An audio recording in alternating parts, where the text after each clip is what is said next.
decía, doctor, ¿qué es un antibiótico? Un antimicrobiano. Concepto: los antibióticos son sustancias químicas producidas por diferentes tipos de especies de microorganismos, sintetizadas también por métodos de laboratorio, que suprimen el crecimiento de otros microorganismos y pueden eventualmente destruirlo. ¿Por qué pueden eventualmente destruirlo? Porque hay una clasificación de bactericida y bacteriostáticos. Los bacteriostáticos no matan, según, ¿no? Tenemos nuevos estudios, ya que no vamos a entrar en ese detalle, pero en una clasificación grande en nuestra cabecita, el bacteriostático se relaciona principalmente con la división, hace que no se divida o no se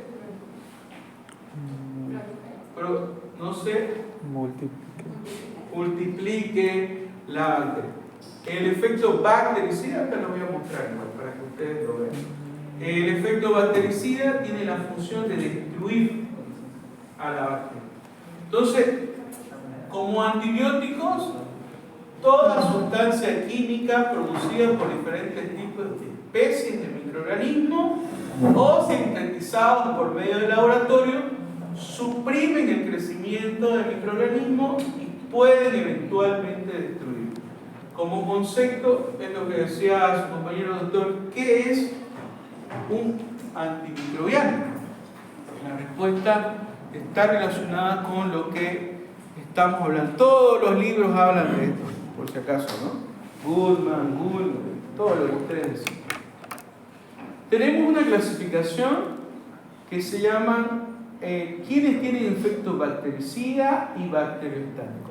Normalmente nosotros lo sabemos como mecanismo de acción en la clasificación, ¿no?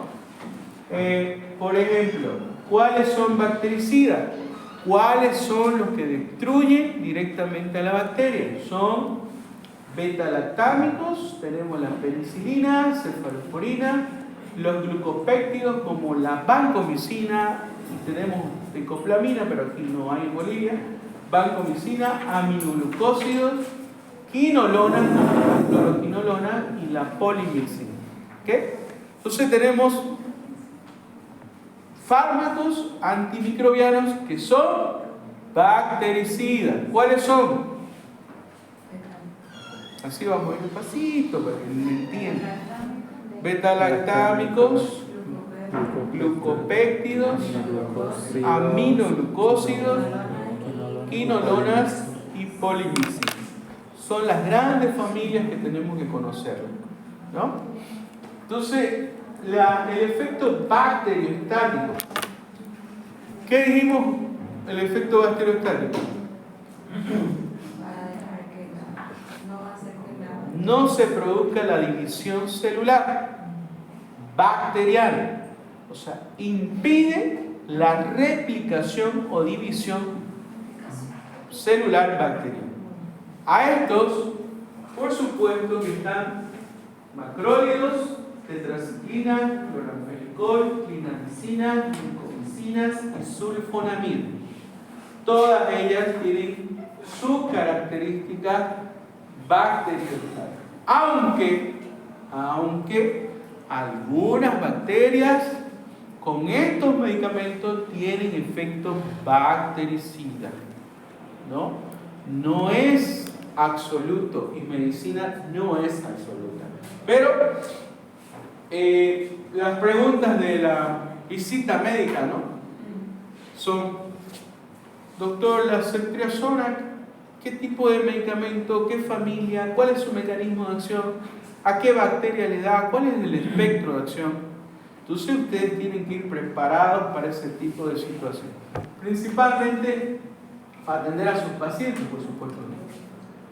El mecanismo de acción de los antibióticos está relacionado dónde actúan y dónde se produce su inhibición o su relación con la destrucción de las bacterias, ¿no?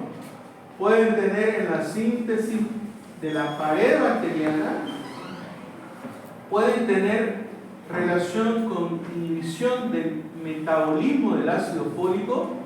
¿Para qué sirve el ácido fólico en una bacteria? ¿Por qué ácido fólico? ¿Por qué inhibimos al ácido fólico? ¿Por qué hay medicamentos que inhiben esto? Porque hay un proceso dentro de la bacteria de formación de ácido fólico para la formación de ADN, las bases nitrogenadas. Entonces, todo lo que hacen los antibióticos son bloquear funciones bacteriales dentro de la función básica de vida de la bacteria. ¿Necesitamos ácido fólico para que viva la bacteria? Sí. Y el antibiótico, inhibidores de la formación de ácido fólico, bloquean esa situación. ¿Necesitamos que haya membrana para que haya bacteria? Sí. ¿Y qué es lo que hacen los antibióticos? Bloquean la formación de la membrana, inhibiendo la síntesis de la formación de la pared celular. La formación de la pared celular seguramente lo han visto el año pasado en bacteriología, que es bonito, hermoso, que no vamos a darle tanta vuelta a nosotros, pero sí es importante que las conozcamos. Por ejemplo, las gram negativas tienen poros, ¿no? Y las gram positivas no la tienen, ¿no? Tienen una doble capa las gram negativas. Las gram positivas no tienen esa doble capa. Es por eso que algunos antibióticos se manejan de esa manera para la penetración de la bacteria, del fármaco a la bacteria para que funcione. Si no, no funciona, ¿no? Y ahí están los medios de resistencia, ¿no? Por ejemplo, y decíamos, hay antimicrobianos que van a producir inhibición de la formación de ácido fólico. ¿Cuáles son los más utilizados en nuestro medio? El trimethoprim, el famoso cotrimoxazol, ¿no?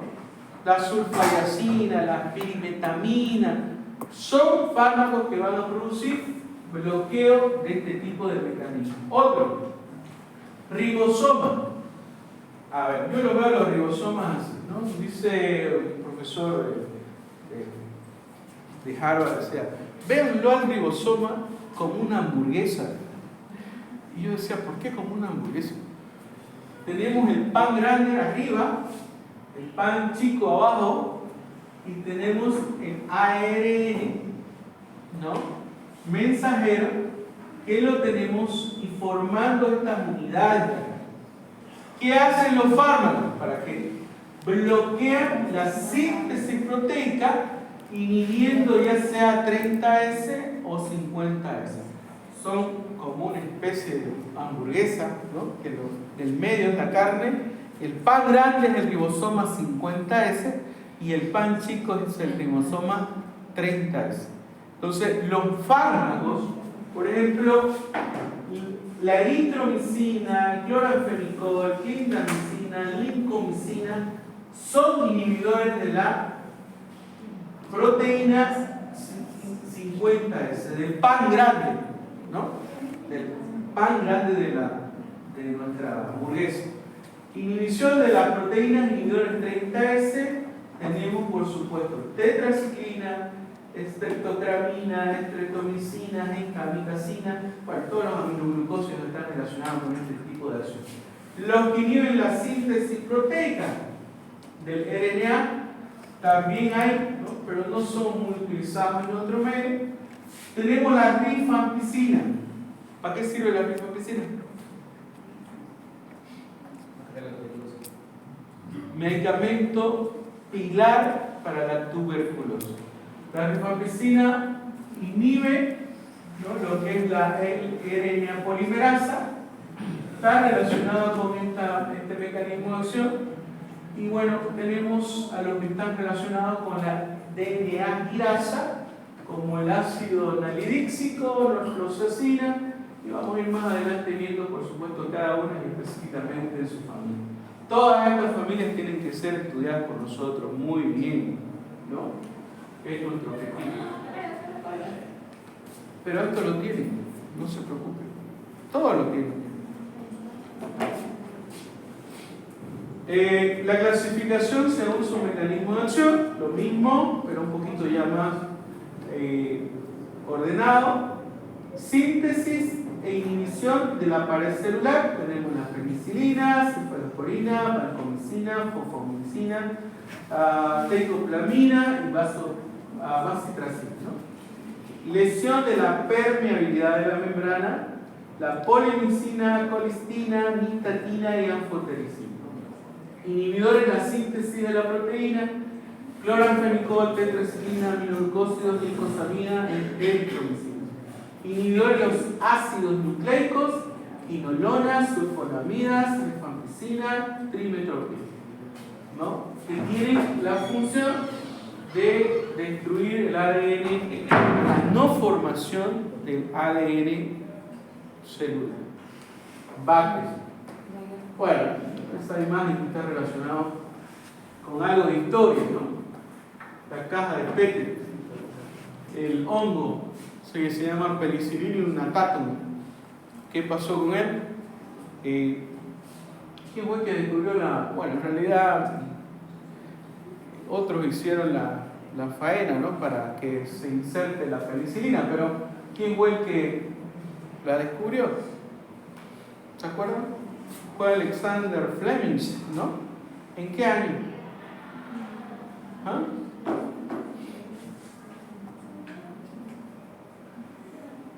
¿Qué año fue? Yo me acuerdo que la doctora Machuca, ¿ustedes estuvieron con la doctora Machuca, no? No, la doctora Machuca le encanta, ¿no? Mostrar su... Y yo aprendí mucho de ella, me acuerdo de eso, ¿no? No me acordaba de todo eso cuando ya fui médico, ¿no? Y nos sirvió de mucho. A ustedes hacían, ¿no? ¿Ustedes hacen las preparaciones o ya no? ¿Hacen todavía? Esto es un dato sumamente importante, ¿no? La clasificación de los gérmenes según su coloración. Antes de comenzar una terapéutica antimicrobiana, siempre tienen que pedir tinción de grano a sus pacientes. ¿Por qué?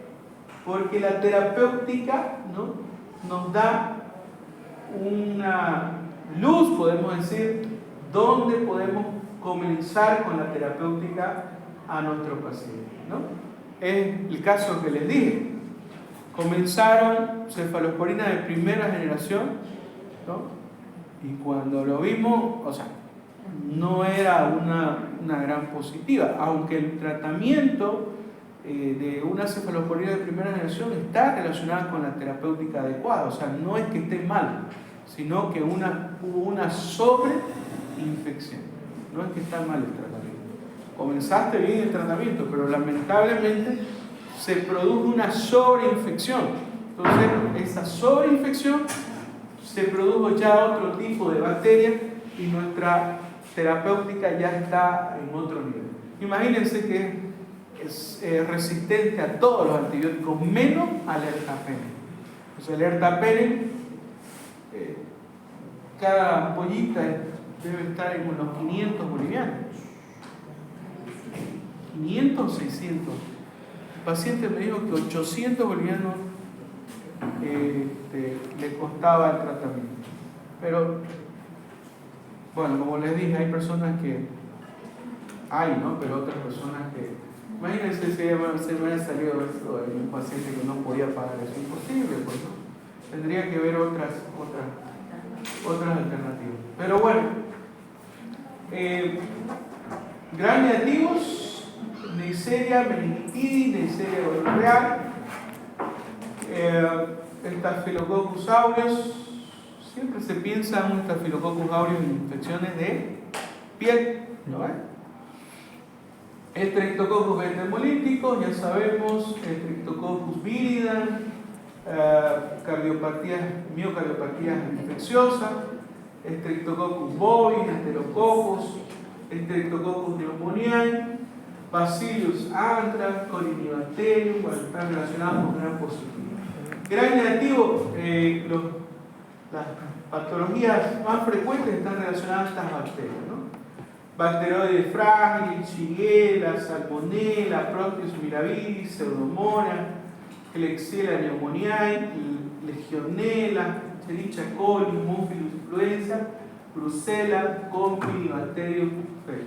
Entonces, muy importante que sepamos esta clasificación y qué enfermedades. Yo sé que esto es, farmacología es medio cansador, ¿no? Bueno, pero hay un efecto que tenemos que ver que está relacionado con el efecto farmacológico y está relacionado con el efecto bactericida. Se llaman efectos bactericidas relacionados con la concentración dependiente. No son tiempo dependientes, son concentración dependiente. Están relacionados efectos postantibióticos, ¿no? Principalmente los aminoglucósidos y las fluoroquinolonas. ¿Cuáles aminoglucósidos? Tenemos amicacina, gentamicina, estreptomicina. Bueno, todos los aminoglucósidos tienen este efecto, ¿no? Son concentración dependiente. Podemos dar una vez en 24 horas. Y las fluoroquinolonas también, ¿no? Tenemos la levofloxacina, ciprofloxacina.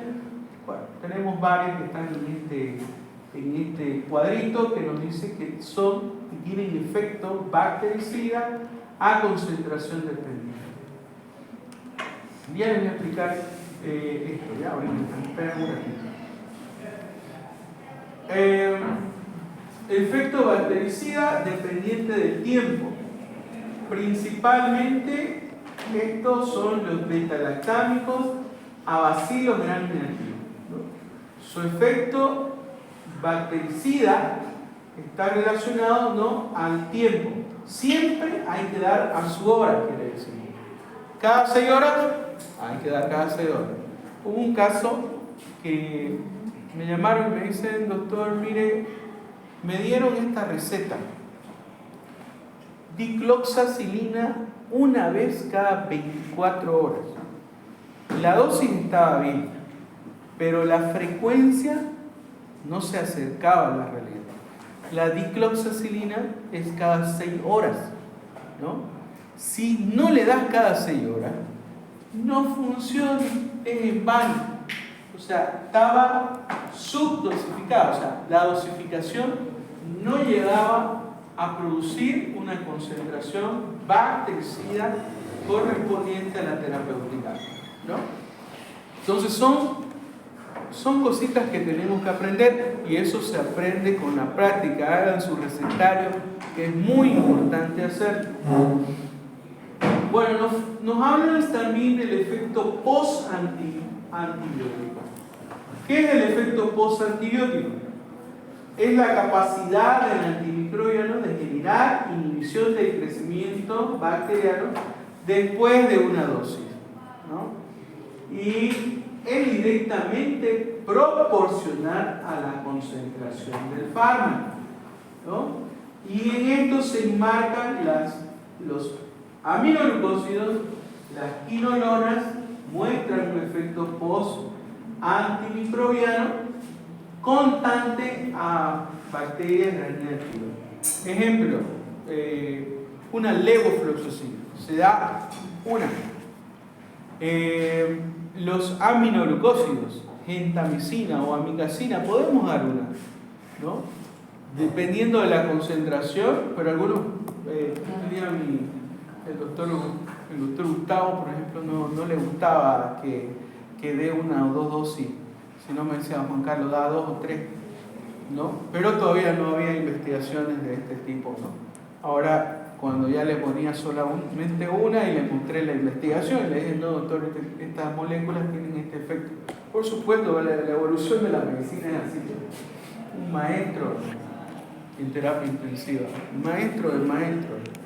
Bueno, entonces, los betalactámicos presentan modestos efectos postantibióticos frente a gram negativo. Son conceptos, pero re básicos, ¿no? Esto está relacionado a la dosificación en pulso o dosificación, ¿no? Le damos una dosificación máxima con procurar un mejor margen terapéutico, conseguir un efecto bactericida rápido, obtener picos de concentración plasmática alta, evitar toxicidad, ¿no? Y tratar de conseguir concentraciones por encima de la concentración mínima inhibitoria bacteriana, ¿no? Que es el SIM. Ese es el SIM. Concentración mínima inhibitoria, quiere decir. Entonces, la primer dosis traten de ser fuerte, la dosis máxima, y después continuar con dosis estándares, ¿no? Que están relacionados, y es por eso la terapéutica en dosis de impulso. ¿Hay emergencia infectológica? ¿Qué tipo de enfermedad puede ser una emergencia? Meningitis. Muy bien. Otra. ¿Tuberculosis? ¿Ah? ¿Tuberculosis? No, la tuberculosis no es una emergencia. Podemos dar medicamentos, no ese día. Podemos dar a los 2 días, 3 días. Pero si conseguimos el diagnóstico, hay que comenzar a tratar. Pero si hay una necesidad de hacerlo ese rato, no es tan así, ¿no? Podemos guardarnos unos días, ¿no? No es una emergencia, pero sí hay que comenzar el tratamiento. O sea, en pacientes con rabia, ya, la enfermedad de rabia no hay vuelta para atrás. La vacuna es muy importante, la profilaxis es re importante. Una profilaxis en rabia es sumamente importante. Profilaxis en TB, eso es un ejemplo. Sí o sí hay que comenzar el tratamiento. Hay personas malas, chicos, malísimas. Hay que tener mucho cuidado en el hospital, porque lamentablemente hasta el mejor tirador se le va la liebre, ¿no? No crean, también tuve que tomar profilaxis para TB una vez, ¿no? ¿Por qué? Porque el paciente, cabalmente me saqué el barbijo, di la vuelta y el paciente, no había campo de internarlo, ya no había. Entonces, una negativa para él fue algo malo, digamos, ¿no? Pensó que yo soy el hombre más bueno del mundo, yo internaba a todingo, porque me gustaba, pues me gusta, o sea, no le tengo miedo, hay que enfrentar a todo, pero algunas veces no hay la situación, no hay enfermeras, no hay medicamentos, y es grave, ¿no? Entonces, él pensó que yo estaba negándole la vida, bueno, por supuesto que sí. Pero no es porque nosotros querramos, sino que no hay las condiciones. No podemos dejarlo botado. Entonces, lo consiguió así. Hizo una tos y contaminó todito a la vida. De modo, 6 meses tomando profilaxis. ¿No? Hay profilaxis y la profilaxis es buenísima. No, bueno, la hizo Niacir, ¿no? Entonces hay que tener cuidado, siempre barbijo, nunca dejen el barbijo a un lado, nunca, pero nunca lo dejen. ¿No? Son cosas que vamos a tener, sí, pues, nosotros estamos en salud, seguro que ustedes van a tener, por supuesto, eso va a ser internado, ya después hacen su especialidad, pero aún así la gente es mala, igual, hay que cuidarse, ¿no? Tratar de conseguir concentraciones por encima. Eso entonces está relacionado con eso. ¿Hay profilaxis para el VIH? Sí, hay. Lo suyo ya a eso me dedico, ¿no? Van todos los días, van los chicos jóvenes. Doctor, mire, esta situación, tuve relaciones ayer y no supe con quién era. Y uno le dice, pues no, ¿y por qué no te cuidaste? Bueno, uno le dice lo que tiene que decirle, pues, porque el medicamento no es tomarlo por tomarlo, pues, ¿no? No, ellos piensan que es como una pastilla de las que venden aquí a la vuelta, paracetamol, que uno está tomando todos los días. No, tiene sus efectos secundarios, hay que mirar eso. Un efecto secundario a nivel medular, un efecto secundario a nivel hepático, no la contamos, chicos. Entonces hay que tener mucho cuidado. Hay harto paciente que viene con esas características. De todo, ¿no? Trans, vienen pacientes que tienen sexo con hombres, vienen chicas que también se les escapó. Bueno, las que van por violación, es otra cosa, ¿no? Violación es obligatorio que le den su medicación, les expliqué que tienen que tomar la profilaxis y hay harta violación aquí en Santa Cruz, hay altísimo después, ¿no? Entonces llegan niños de 14, 15, principalmente hombres violados. Chicas he visto menos, pero hombres, yo no sé qué está pasando, pero tenemos que comenzar ustedes, ¿no? A comenzar los valores, a tenerlo por arriba, de todo. Tenemos profilaxis, es muy buena, la profilaxis para el VIH es 99, altísima, pero tiene que ser antes de las 72 horas, por si acaso. Mejor si son 2 o 3 horas antes, ¿no? Es más efectiva, pero el porcentaje igual llega a 72 horas y algunos llegan un poquito más, ¿no? Dicen, doctor, mire, ya pasé las 72 porque ya vienen, ¿no?, de otros hospitales y le dicen, ¿no?, si puede tomar. Sí se puede tomar, pero lamentablemente la efectividad baja el porcentaje, ¿no? Sinergismo en antimicrobiano se relaciona a utilizar 2 medicamentos y potenciar principalmente el efecto terapéutico, ¿no? Un efecto antagonista quiere decir que le damos antibiótico y le damos otro y estos pueden antagonizar. Normalmente nos dicen no utilizar un bactericida con un bactericida. Hasta ahora no hay nada dicho, pero los libros de farmacología de Goodman nos hablan, ¿no? O no utilizar medicamentos de la misma familia, ¿no?